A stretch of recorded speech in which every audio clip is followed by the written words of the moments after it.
Salam sejahtera bagi kita semua. Di sini saya akan mempresentasikan mengenai aspek permasalahan ekonomi. Ilmu ekonomi sebagai disiplin ilmu. Ilmu ekonomi adalah cabang ilmu sosial yang fokus pada masalah bagaimana memuaskan kebutuhan manusia. Ilmu ekonomi lahir bukan dari hasil proses pemikiran ilmiah ataupun eksperimen di laboratorium, melainkan lahir dari seperangkat cara yang dilakukan manusia untuk memenuhi kebutuhan hidupnya. Ilmu ekonomi bertujuan untuk mencari hubungan peristiwa-peristiwa ekonomi, baik hubungan bersifat kausal maupun fungsional, dan untuk menguasai serta mengatasi permasalahan ekonomi yang dihadapi. Ilmu ekonomi terbagi menjadi tiga. Yang pertama, ilmu ekonomi deskriptif atau descriptive economics. Yang kedua, ilmu ekonomi teori atau theoretical economics. Dan yang ketiga, ilmu ekonomi terapan atau applied economics.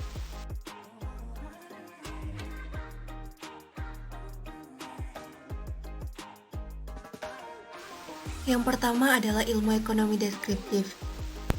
Sesuai dengan namanya, ilmu ekonomi deskriptif akan memberikan deskripsi terhadap data-data yang menggambarkan berbagai kenyataan serta fenomena yang terjadi. Lewat ilmu ekonomi deskriptif, kita dapat melakukan analisis untuk menggambarkan kondisi sebenarnya atau fakta yang terjadi di dalam kegiatan perekonomian. Contoh dari ilmu ekonomi ini ialah krisis moneter pada tahun 1998 di Indonesia. Yang kedua adalah ilmu ekonomi teori. Ilmu ini berupaya untuk menjelaskan pengertian dan hubungan sebab akibat serta cara kerja sistem perekonomian. Teori ini berlandaskan pada hasil observasi terhadap aksi dan reaksi yang berhubungan dengan ekonomi dalam kehidupan masyarakat. Teori ini terbagi menjadi dua, yaitu ekonomi mikro dan ekonomi makro. Ilmu ekonomi makro adalah ilmu ekonomi dengan pembahasan tentang keseluruhan kegiatan ekonomi.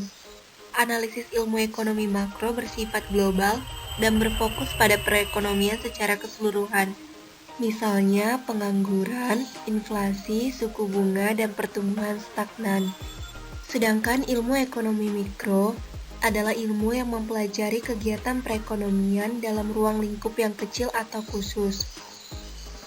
Permasalahan yang terjadi misalnya pasar persaingan sempurna, pasar monopoli, dan pasar persaingan monopolistik, serta pasar oligopoli. Yang ketiga adalah ilmu ekonomi terapan.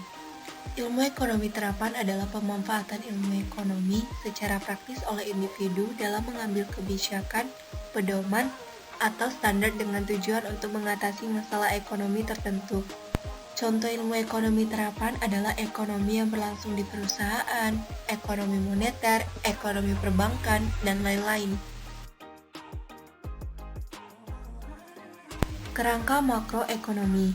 Kerangka ekonomi makro atau KEM menguraikan perkembangan ekonomi global dan domestik dalam beberapa tahun terakhir, serta perkiraan dan prospek ekonomi domestik dan global ke depan, khususnya untuk tahun 2018. Secara garis besar, bagian KEM menjelaskan tiga hal pokok, yaitu perkembangan ekonomi global, perkembangan ekonomi domestik, termasuk di dalamnya asumsi-asumsi yang digunakan sebagai dasar perhitungan APBN, serta tantangan dan arah kebijakan dalam mencapai sasaran pembangunan tahun 2018.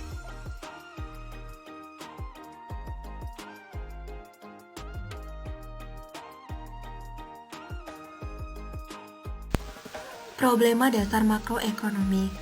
Permasalahan ekonomi makro timbul ketika ekonomi tidak mencapai tujuannya secara penuh, seperti misalnya ada pengangguran terselubung, kurangnya stabilitas dan pertumbuhan ekonomi.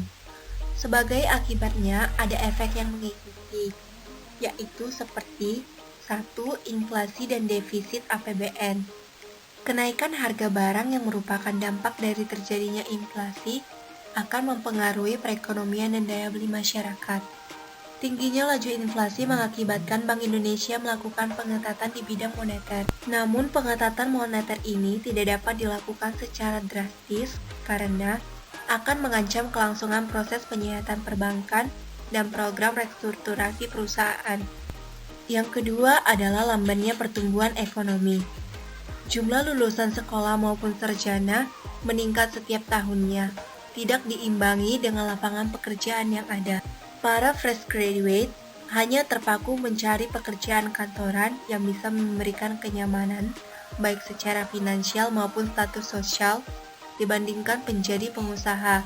Hal ini mengakibatkan pertumbuhan ekonomi berjalan lambat. Yang ketiga ialah tingginya utang luar negeri. Turunnya nilai tukar rupiah terhadap mata uang asing, terutama dolar Amerika Serikat, menyebabkan sebagian besar utang luar negeri tidak dilindungi dengan fasilitas lindung nilai. Sehingga pada saat terjadi krisis, dalam sekejap nilai mata uang tersebut akan membengkak. Untuk mengatasi masalah ini, pemerintah melakukan penjadwalan ulang utang luar negeri dengan pihak peminjam. Demikianlah presentasi saya mengenai aspek permasalahan ekonomi. Terima kasih.